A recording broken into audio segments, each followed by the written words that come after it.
Tungkol sa mga hindi kapani-paniwalang himala ang ating matutunghayan sa pelikulang ito, mga kayoso.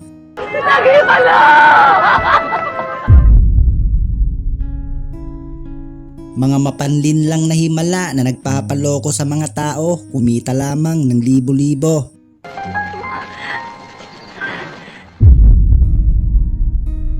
Pagsasabwatan at patatakbuhin ng dalawang tao para lamang sa inaasam na pag-asenso.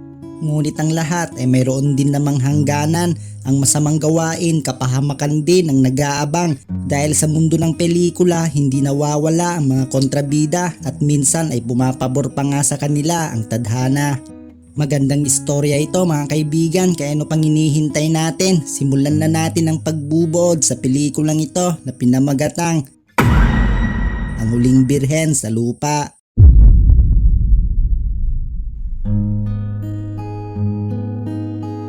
Sa isang maliit na isla kung saan nakatago ang mga hindi maipaliwanag na katotohanan, dito ay may isang paring mapapadpad na ikakatuwan ng iilan, ngunit ikakagalit naman ng karamihan. Sa sunod-sunod kasing unos na dumating sa isla, halos lahat ay nawala na ng paniniwala at pananampalataya. Kaya nang kumalat ang balita patungkol sa pagdating ng pare, dali-dali itong pinuntahan ni Miling na sa pagkarelihiyosa ay may plano sanang maging madre. Kaso hindi naman ito kayang pigilan ang pangangailangan din ng sarili at tinangkang magpakamot ng kate sa pare salbahe.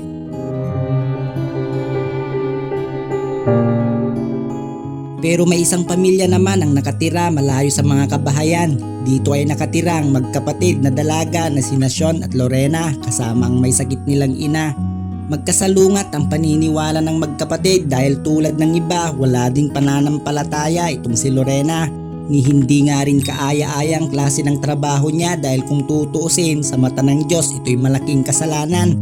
Pero kung sa mga kalalakihan sa isla ito'y yaman naman para sa kanila. Magdalena, ika nga nila, yung 100 mo sulit na, sarap nun. Samantalang misteryosa naman ang pagkatao nitong si Sean na may nakikita raw itong diwata. Ibang diwata naman yan, kaibigan. Mahiwagang diwata ang tinutukoy ko na nakatira sa isang puno. Tanging kay Sean lang ito nagpapakita. Asar na asar tuloy itong si Ebong na kasintahan niya. Nang dahil kasi sa diwata, hindi matikman-tikman ni Ebong ang overload pares sa paresan ni diwata. Bad trip nga naman talaga. Nagawang ikumpisal ni Sean ang pagtatangka ni Ebong sa kanya. Nais tuloy ng pari na ikwento ito ng buo ni Sean at sinunod naman ito ng dalaga. Nagkumpulan tuloy ang pawis sa muka ng pare sa tindi ng mga isinalaysay ni Sean sa kanya. Sa mga tagong isla ginaganap ni Lorena ang kanyang pagkamagdalena.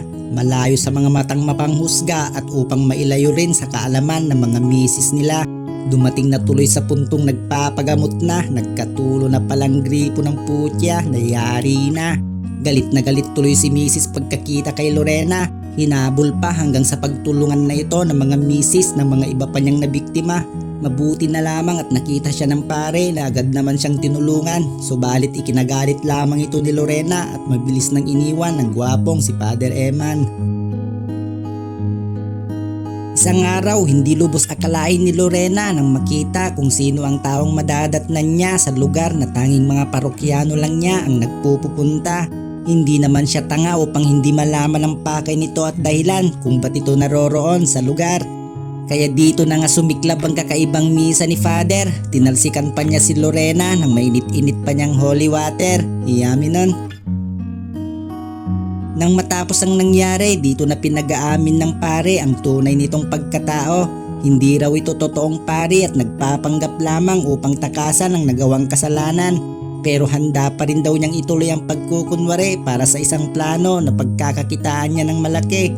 Pero hindi raw niya ito magagawa ng mag-isa at kinakailangan daw nito ng tulong mula kay Lorena. Hanggang sa mabuo na nga ang isang maitim na plano na pagsasabwatan at patatagbuhin nilang pareho. Sa tulong ng isang peking buntis na kunwari ay magsisilang ng isang santo na paniwala tuloy nila ang mga tao na nagsipagluhod pa nang ituring nila itong isang himala at isang milagro. Matapos nito, nagdagsaan ng mga donasyon ng mga tao. Kumalat na rin ang balita dahilan upang dayuhin na rin sila ng mga taga-ibang baryo. Limpak-limpak na pera tuloy ang naging bunga nito at tuwang-tuwa na nga ang mga mapanloko. Si Kapitana na walang pananampalataya, ngayon sumasamba na. Huwag daw mamasamahin ngunit kailangan daw mabahagian ang kanilang barangay sa mga donasyong na ibibigay. Abay kupal na Kapitana to, sa sariling bulsa din lang naman ito ilalagay. Hanggang may isang himala ang ikakagimbal ng lahat na maging sina Lorena at Father Eman ay lubos ding nagulat. Isang batang lumpo kasi ang muling nabuhay at ang nakakagimbal doon na ilakad pa nito ang mga paa nang wala ng saklay na umaalalay. Dahil sa himalang yon, lalo pang lumaki ang mga perang natatanggap ng mga mapagkunwari. Ngunit ang hindi alam ng dalawa, may nakakatuklas na pala sa kanilang sikreto at ito'y walang iba kundi si Ebong na kuyari na. Kaya lang pagsapit ng umaga, natagpuan na lang ng mga batang ito na wala ng buhay ang binata at malaking katanungan tuloy kung sino ang may kagagawan.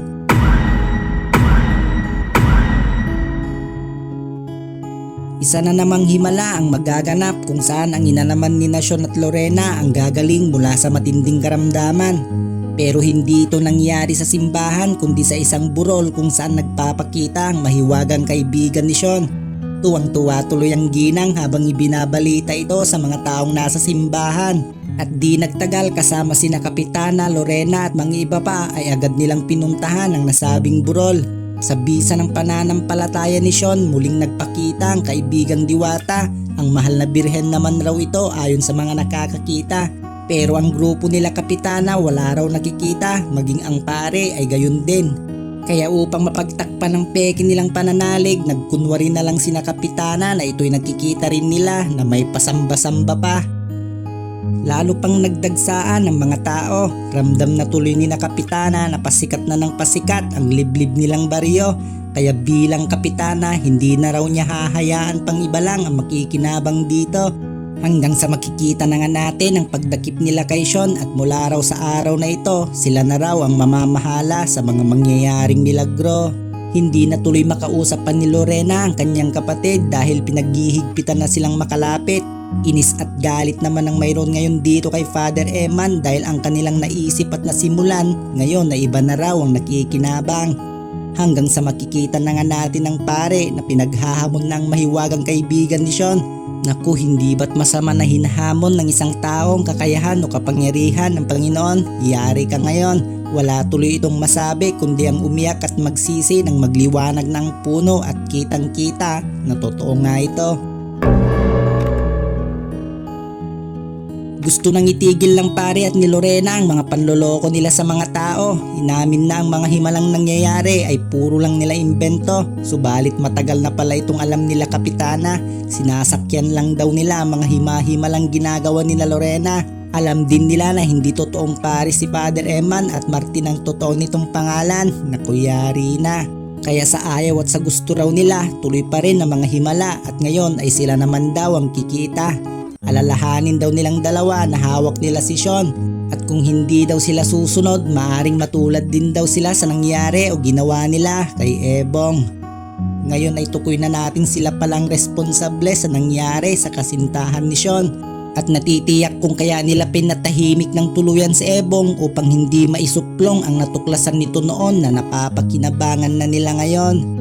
Hindi nagpatinag sina Martin at Lorena sa mga banta at pananakot ng grupo nila Kapitana. Ang nais lang nila ngayon ay lumayo at maitakas si Sean sa kamay ng mga kaaway. Kaya sa tulong ng mabait na anak ng Kapitana at sa isang albularyo na lolo mismo ni Ebong ay nagawa nilang maitakas si Sean. Pero dahil sa dami ng tauhan ng Kapitana ay hindi ito napagtagumpayan ni na Martin at Lorena. Dito ay pinilahan nila ang magkapatid na Sean at Lorena pero kay Sean lang nakatuon ng iba dahil sa preskong talaba na hindi sa dagat nakikita. Yummy nun. Habang wala namang magawa itong si Martin dahil sa labis ng panghihina. Nang may pagkakataon na lumaban si Lorena ngunit sa kasamaang palad na puruhan ng kabilang pisngi niya. Bigo rin si Martin sa panlalaban na humantong sa tuluyan na rin niyang pamamaalam. Makalipas ang 2 buwan, isang nakakagimbal na namang balita ang siguradong kakalat. Itinuring kasing isang himala ng doktor ang pagdadalang tao ngayon ni Sean na walang anumang makitang senyales na nagkaroon nito ng karanasan. Buntis nga pero donselya pa naman. Ngayon ay patago-tago na lang si Lorena matapos ang kabiguang nangyari sa kanyang buhay. Sa huli ay kasawian ng naging kabayaran sukli ng mga nagawa noong kasalanan. Ang mga kalaban ng nagtagumpay at ang ginawa nila kay Ebong at Martin ay mahusay pa nila itong napagtakpan. Kaya dito na natatapos ang pagbubod natin sa pelikulang ito. Naway nakapag-iwan sa inyo ito ng magandang kwento at magustuhan ang movie recap kong ito. Maraming salamat mga kayoso at hanggang sa muli ang inyong lingkod, Misteryoso Recap.